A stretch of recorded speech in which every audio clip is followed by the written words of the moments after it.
Hello बच्चों, आज अपन पढ़ेंगे मैक्सवेल फोर्थ इक्वेशन। ये अपना 9वां वीडियो है।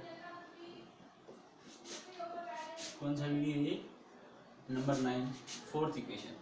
इससे पहले अपन मैक्सवेल की तीनों इक्वेशन पढ़ चुके हैं। इस चैप्टर का काफ़ी बेसिक भी पढ़ चुके हैं, है ना। ये चैप्टर ये मानो आपका 70% कंप्लीट हो चुका है। उसके बाद वेव इक्वेशन है, कुछ बाउंड्री कंडीशन है और उसके बाद पॉइंटिंग वेक्टर। उसके बाद माना जाए तो 3 या 4 टॉपिक और है ना, वो अपन पढ़ लेंगे। तो आज अपन पढ़ेंगे मैक्सवेल फोर्थ इक्वेशन। देखो सिंपल सी बात है, मैक्सवेल फोर्थ इक्वेशन है वो कौन सी इक्वेशन पे बेस्ड है, मैं आपको पहले ही बता चुका हूँ। It is based on ampere circuit law. Ampere circuit law.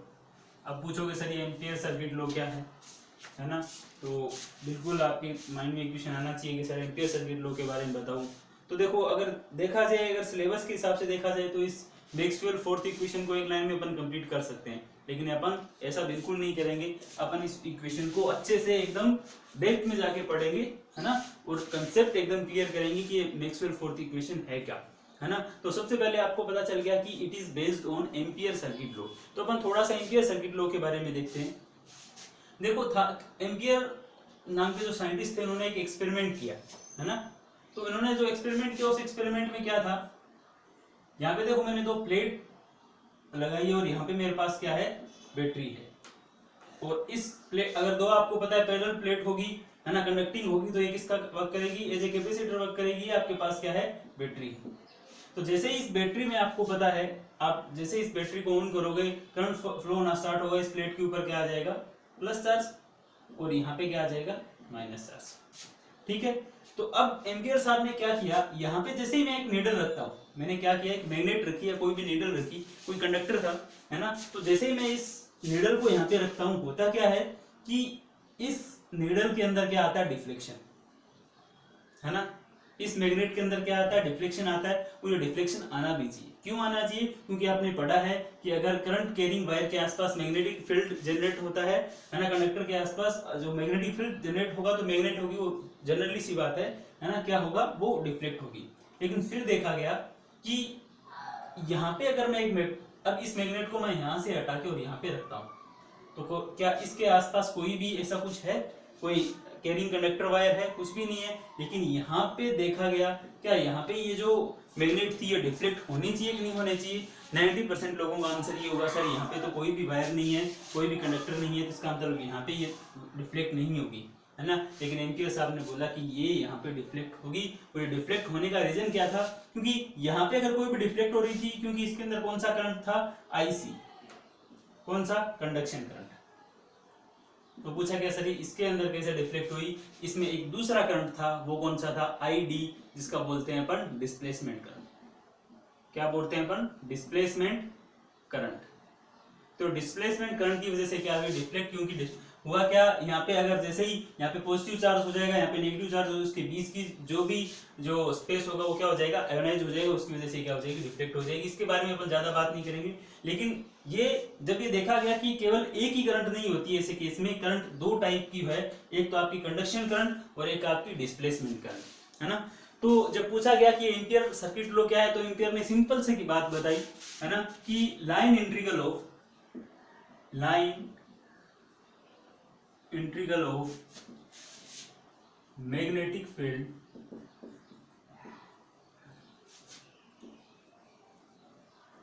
along a closed path is equal to mu times of total current। क्या बताया गया कि जो ये आपके पास मैग्नेटिक फील्ड है, उसका अगर मैं लाइन इंटीग्रल करता हूं कोई क्लोज पाथ के अलोंग, है ना, तो जो ये इसकी वैल्यू किसके इक्वल होगी, ये म्यू टाइम्स होगी समेशन ऑफ आई के। ये लिखा मैंने, है ना, कि line integral of magnetic field along a close path is equal to mu times of total current. तो समेशन ऑफ करंट दे दिया मैंने। अब इस समेशन आई में क्या होगी, 2 टाइप की करंट होगी, कौन सी, आई सी प्लस आई डी।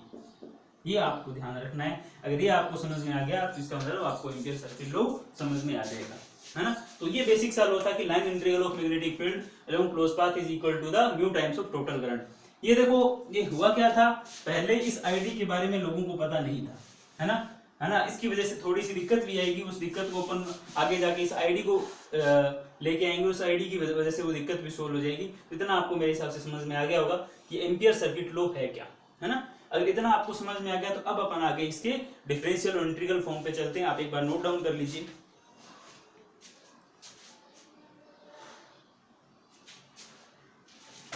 तो आपको इतना समझ में आ गया कि B dot B R equals to mu epsilon I, ठीक है। ये आपका क्या है, क्लोज पाथ है। तो ये आपका एम्पियर सर्किट लॉ है, ठीक है। तो अब अपन देखते हैं इस मैक्सवेल फोर्थ इक्वेशन कैसे डेवलप करें और कैसे अपन इसके डेरिवेशन को करें। अब आपको एक टर्म लेता हूं मैं, जैसे आपने पढ़ा है कि चार्ज के केस में देखा था, चार्ज वॉल्यूम डेंसिटी थी रो। जैसे ही अगर मैं एक करंट डेंसिटी लूं, क्या लूं मैं, करंट डेंसिटी, बिल्कुल नया वर्ड होगा लेकिन मैं समझा देता हूं। करंट डेंसिटी होती क्या है, current density current per unit area, इसको अपन क्या बोलते हैं, करंट डेंसिटी। इसको मैं किससे डिनोट करता हूं, जे से। ये जो करंट डेंसिटी है जे हो, है ना, इसका मतलब अगर ये जे हो तो मैं इस आई को क्या ऐसे लिख सकता हूं, जे डी सरफेस इंटीग्रल हो जाएगा, है ना। तो ये इंटीग्रल हो गया, इसका मतलब क्या हो गया, समेशन ऑफ आई हो गया। और जे क्या है, आपकी करंट डेंसिटी है, आई डी। अगर मैं यहाँ पे आई डी करता हूँ, डी से डी कैंसिल, इसका मतलब समेशन ऑफ आई, सेम वो कब हुई। इसका मतलब मैं बी डॉट डी आर की जगह क्या लिख सकता हूँ, बी डॉट डी आर की जगह लिख सकता हूँ mu summation of J dot D, लिख सकता हूँ बिल्कुल। ये आपका क्या है, क्लोज पाथ है और ये क्या है, सरफेस है। ये आपको समझ में आ गया। अब आपने एक थ्योरम पढ़ी होगी, कौन सी थ्योरम, कौन सी थ्योरम पढ़ी है बताओ, स्टोक्स कर्ल थ्योरम। अगर आपने नहीं पढ़ी है तो मैंने इससे शायद फोर्थ या फिफ्थ लेक्चर है इसी इलेक्ट्रोमैग्नेटिज्म का, इसके अंदर मैंने स्टोक्स कर्ल थ्योरम और डाइवर्जेंस थ्योरम दोनों को अच्छे से एक्सप्लेन किया, आप एक बार जरूर देखना। तो इसके अकॉर्डिंग क्या होता है, आपको पता है अगर बी डॉट डी आर है तो वो क्या हो जाएगा, सरफेस इंटीग्रल हो जाएगा, किसका किसका हो जाएगा बताओ, डेल क्रॉस बी का, और यहाँ क्या आ जाएगा आपके पास, डी ए, ठीक है। यही तो था, है ना। तो इस इक्वेशन से अगर ये मेरे पास इक्वेशन नंबर 1 है, ये मेरा इक्वेशन नंबर 2 है, ये अगर इक्वेशन नंबर 3 है, ये इक्वेशन नंबर 4 है ना। तो यहां से इस बीडीआर की वैल्यू मैं यहां पुट कर सकता हूं। देखो पुट करके देखते हैं कितना आता है, del cross B D A equals to mu J D, ठीक है बच्चों, है ना। तो ये आपके पास क्या आ गई, ये वैल्यू आ गई। तो यहाँ पे भी देखो इंटीग्रल में डी है, यहाँ पे भी इंटीग्रल में क्या है, डी है। तो इसका मतलब यहां से मैं लिख सकता हूं del cross B equals to nu into G. कैसा लिखा जा सकता है ना। अगर आपसे पूछे कि आप इंटीग्रल फॉर्म बताओ तो सिंपल सा आप बोल सकते हो कि इसी फॉर्म को क्या बोला जाता है, integral form of Maxwell fourth equation. ये आपकी क्या है, सॉरी इसको नहीं, इस वाली इक्वेशन को, इस इक्वेशन को, ये तो आपका स्टोक्स कर्ल थ्योरम है, तो इस इक्वेशन को अपन क्या बोलते हैं, integral form of Maxwell fourth equation. ये आपको समझ में आ गया, ठीक है। अब देखते हैं, अब अगर ये आपका एम्पियर सर्किट लॉ एकदम राइट है, इसका मतलब अगर इसके ऊपर मैं कोई भी मैथमेटिकल एक्सप्रेशन अप्लाई करता हूं तो उसकी वैल्यू क्या आनी चाहिए, वो प्रूव होना चाहिए, वो ऐसा नहीं हो कि रो गलत हो जाए। तो किसी ने कहा कि इसके ऊपर एक डाइवर्जेंस अप्लाई करके देखो, आप इसके ऊपर क्या करो, डाइवर्जेंस अप्लाई करो। तो इन दोनों तरफ अगर मैं डाइवर्जेंस अप्लाई करता हूं, del cross B equals to mu del cross del dot G, ठीक है। जैसे ही मैंने डाइवर्जेंस अप्लाई किया, आपने मैथमेटिक्स में पढ़ा होगा, डेल ऑपरेटर जब पढ़े होंगे कि अगर किसी भी वेक्टर का या कर्ल वेक्टर है उसके साथ अगर आप डॉट प्रोडक्ट करते हो और उसका डाइवर्जेंस लेते हो, किसी कर्ल वेक्टर का अगर आप डाइवर्जेंस लेते हो तो उसकी वैल्यू हमेशा कितनी होती है, 0। तो ये तो दिक्कत आ गई, क्योंकि अगर ये 0 हो जाएगा तो इस केस में म्यू की वैल्यू तो 0 है नहीं। म्यू अगर आपके पास 0 नहीं है, इसका मतलब वैल्यू किसकी 0 है, del dot J equals to क्या है आपके पास 0। अब भैया सबसे बड़ी दिक्कत होगी, आप बोल रहे हो कि करंट डेंसिटी की वैल्यू 0 है। अगर करंट डेंसिटी की वैल्यू 0 है तो आपके पास, अगर मैं डेंसिटी, करंट डेंसिटी के टर्म में अगर इक्वेशन लिखना चाहूँ, कंटिन्यूटी इक्वेशन लिखना चाहूँ, तो कंटिन्यूटी इक्वेशन ये होती है। करंट डेंसिटी के टर्म में कंटिन्यूटी इक्वेशन ये होती है। रो आपको बताइए क्या है, चार्ज वॉल्यूम डेंसिटी, और जे आपका क्या है, करंट डेंसिटी। अब आपने बोल दिया कि del dot J equal to 0, इसका मतलब del rho upon del T की वैल्यू, अगर यहाँ पे 0 पुट करते हो तो del rho upon del T की वैल्यू कितनी हो जाती है, 0। ये भैया सबसे बड़ी दिक्कत, आपने बोल दिया कि del rho upon del T 0 है। ये तो अपन इस इक्वेशन को आसान बनाने चले थे और ये तो कॉम्प्लिकेटेड होती जा रही है। अगर किसी भी क्वांटिटी का अगर फर्स्ट डिफरेंशियल 0 है, इसका मतलब वो क्वांटिटी क्या है, कांस्टेंट। इसका मतलब वो क्वांटिटी क्या है, आपके पास कांस्टेंट है। ये तो भैया बहुत बड़ी दिक्कत होगी। अब क्या पता उस सर्किट में करंट हमेशा कांस्टेंट रहेगी, इसका मतलब ये लो तो तभी एप्लीकेबल है जब वहां पे करंट क्या रहनी चाहिए, कांस्टेंट। क्योंकि चार्ज वॉल्यूम डेंसिटी कांस्टेंट है, इसका मतलब वहां पे करंट तो कांस्टेंट रहनी चाहिए। करंट का फ्लो कांस्टेंट, क्या ऐसा हमेशा रहना जरूरी है, बिल्कुल जरूरी नहीं है। इसका मतलब वो तो गलत हो गया। मतलब इस लो के अंदर तो क्या आ गई, इनकंसिस्टेंसी आ गई। अब इस इनकंसिस्टेंसी को मैक्सवेल साहब ने कंसिस्टेंसी में कैसे बदला, कंसिस्टेंट इस लो को कैसे किया, इसलिए एक टर्म आई थी जो मैंने आपको बताया था कि जो चार्ज डेंसिटी है वो दो पार्ट में होगी, जेडी प्लस जेएफ। ये भी जेडी और जेएफ क्या है, देखो ये जेएफ है, फ्री चार्ज की वजह से, फ्री चार्ज थे उनकी वजह से जो डेंसिटी थी, करंट डेंसिटी थी, उसको आपने बोल दिया। और ये जेडी डिस्प्लेसमेंट करंट की वजह से, है ना, डिस्प्लेसमेंट करंट की वजह से जो डेंसिटी थी, है ना, या सर्किट में करंट फ्लो हो रहा था उसकी वजह से जो डेंसिटी थी, उसको आपने क्या बोल दिया, डिस्प्लेसमेंट करंट डेंसिटी। ठीक है, समझ में आ गया मुझे ये भी। तो अगर इसको, इसकी वैल्यू मैं इसमें पुट करता हूं कि कौन सी इक्वेशन में, इक्वेशन नंबर बताओ किसमें, ये आपके पास 5 है। ठीक है, अगर इसमें 5 में पुट करता हूं, मेरे पास आता है del cross B equals to mu J D plus J. आई बात समझ में, है ना।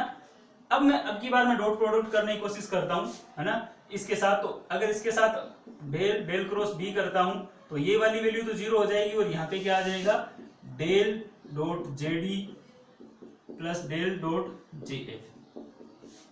ठीक है भैया, ये तो 0 हो गया और म्यू 0 होगा नहीं। इसका मतलब आपने अब की बार एक नया रिलेशन देख लिया कि डेल्टा जेडी है वो minus of delta J F. ठीक भैया, ये सॉल्यूशन आपके पास एक आ गया कि डेल्टा जेडी की वैल्यू है वो किसके इक्वल होगी, माइनस डेल जे एफ के इक्वल होगी। इससे अपन अब इस वैल्यू को अगर मैं इस इक्वेशन में पुट करूं, कौन सी, मान लो ये इक्वेशन मेरे पास कौन सी है, 6। अगर इस वैल्यू को इक्वेशन नंबर 6 में पुट किया जाए, 7, 8, इक्वेशन पे ज्यादा ध्यान ना देते हुए मैं आपको कंसेप्ट पे ज्यादा ध्यान देने की कोशिश करूंगा, क्योंकि इक्वेशन नंबर तो आप दे सकते हो। तो अब इसके अंदर अगर वैल्यू पुट की जाए डेल जे के अंदर, मान लो ऐसा इक्वेशन लिखूं मैं, डेल जे एफ, क्योंकि फ्री इलेक्ट्रॉन की वजह से अगर देखा जाए, del rho upon del T equals to 0। यहाँ पे डेल जे एफ की जगह अगर वैल्यू पुट की जाए, डेल जे एफ की जगह क्या पुट कर सकता हूं मैं, माइनस डेल जे डी, और यहाँ पे आ जाएगा minus del J D plus del rho upon del T equals to 0। और आपके पास डेल जे डी की वैल्यू क्या आ जाएगी, rho, del rho upon del. ठीक है बच्चों, तो आपके पास ये वैल्यू आ गई, del J D equal to del rho upon. इसको आप नोट डाउन कर लीजिए, इसके बाद आगे बढ़ते हैं।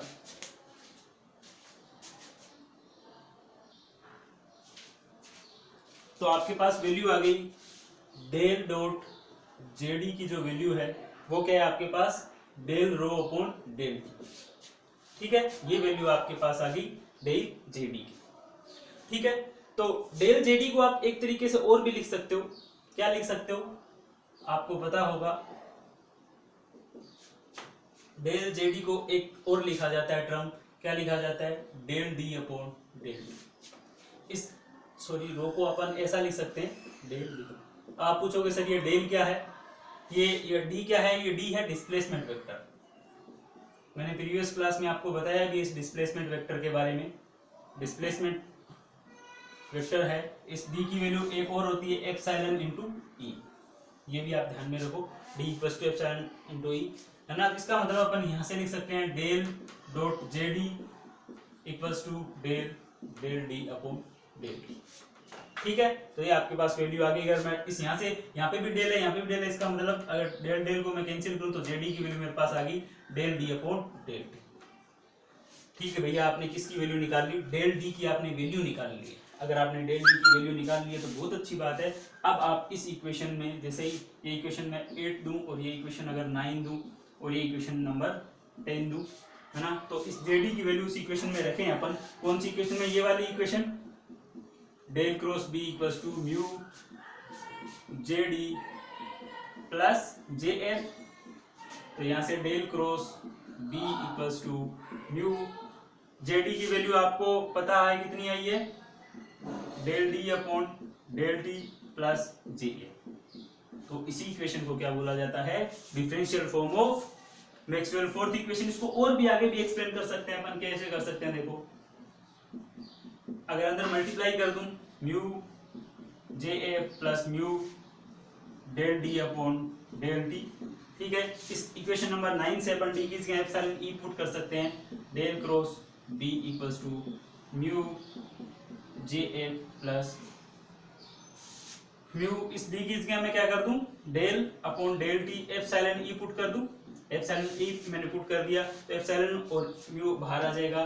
तो del cross B equals to mu J A plus mu epsilon del E upon del T. तो इस इक्वेशन को भी क्या बोला जाता है? Maxwell fourth equation. कौन सी? डिफरेंशियल फॉर्म है। तो बच्चों ये आपकी कंप्लीट इक्वेशन थी, कुछ भी नहीं है। एक बार आप दोबारा आप चीज देखना, बिल्कुल आपको समझ में आ जाएगा। Thank you.